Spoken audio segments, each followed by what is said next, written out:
James Hobart Ford was a Union general during the American Civil War, notable for his contributions in the Trans-Mississippi theater of the war. Early life. James Hobart Ford was born in Painesville, Ohio, in 1829.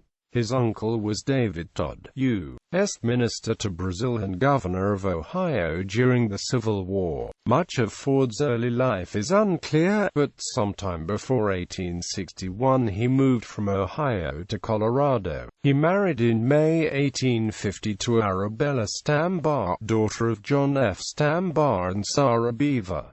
They had 4 children: David Todd Ford, James R. Ford, John S. Ford and Sarah Stambaugh Ford.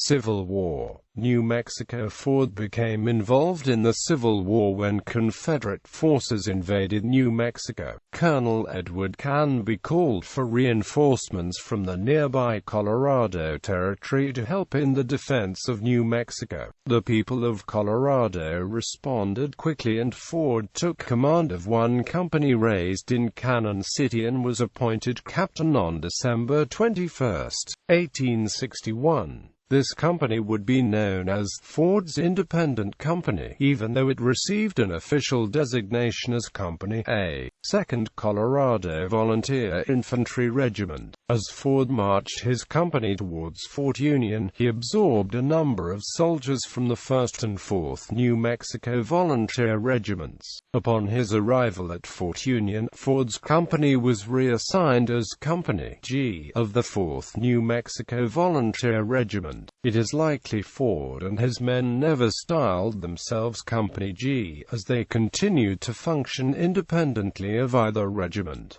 Colonel John P. Slough, another Coloradan, arrived at Fort Union and took command of the Union forces there. Slough planned an advance against the approaching Confederate Army, assigning Ford and his company to Marge.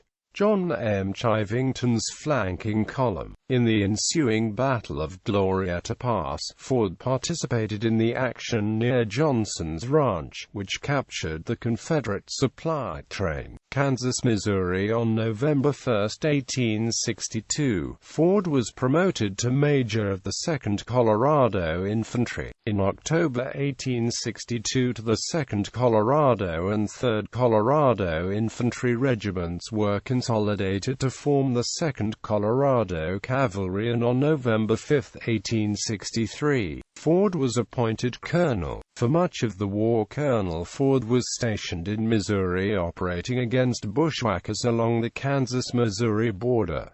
Price's Missouri Raid. In October 1864, Confederate General Sterling Price led a raid into Missouri. General Samuel R. Curtis, commander of the Department of Kansas, began assembling Union forces to oppose Price. Colonel Ford was placed in command of the 4th Brigade in James G. Blunt's 1st Division of Curtis' newly formed Army of the Border. Ford led his brigade into action at the Battle of Little Blue River. His brigade then held the left flank of the Union Army at the Battle of Westport and was heavily engaged in the fighting along Brush Creek. Blunt used Ford's and Colonel Charles R. Jennison's brigades to lead the Federal assault. After the Confederate defeat at Westport, Ford took part in the Federal pursuit, fighting in the battles of Mine Creek and Newtonia. Later service and death. On December 10, 1864, Ford received a brevet promotion to Brigadier General of Volunteers. He commanded the District of the Upper Arkansas for the remainder of the war, conducting operations against Native Americans from Fort Land. Ford was discharged from the Union Army on July 19, 1865.